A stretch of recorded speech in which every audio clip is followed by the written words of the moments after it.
বিজ্ঞানী জোহান মণ্ডল ইয়াৰ উপৰিও JBS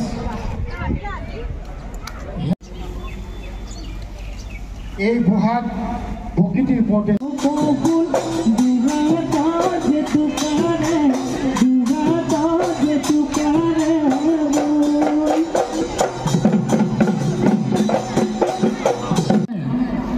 যে এই অসমৰ সংস্কৃতি সমন্বয়ৰ সংস্কৃতি ই কোনো নিৰ্দিষ্ট জনগোষ্ঠীৰ ক্ৰীড়াত নিশাত দ্ৰাবিড় সকলো সংস্কৃতিৰ উপাদান সংমিশ্ৰণ হৈ বহু বছৰ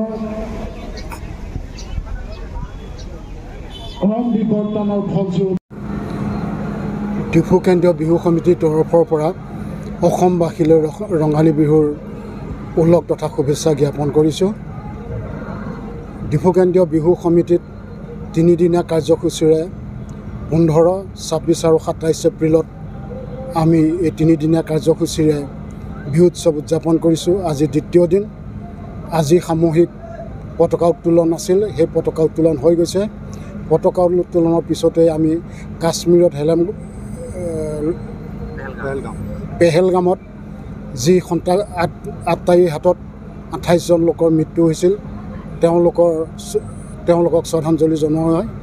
ইয়াৰ পিছতে আমাৰ বিহু মণ্ডপ উদ্বোধন কৰে আমাৰ স্থানীয় বিধায়ক মাননীয় শ্ৰীযুত বিদ্যা সিংলেং মহোদয়।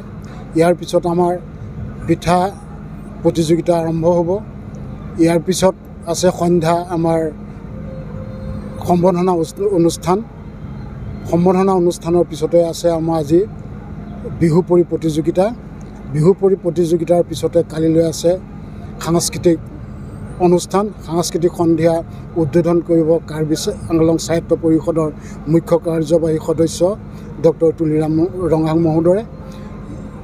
আৰু সেই সাংস্কৃতিক সন্ধিয়াত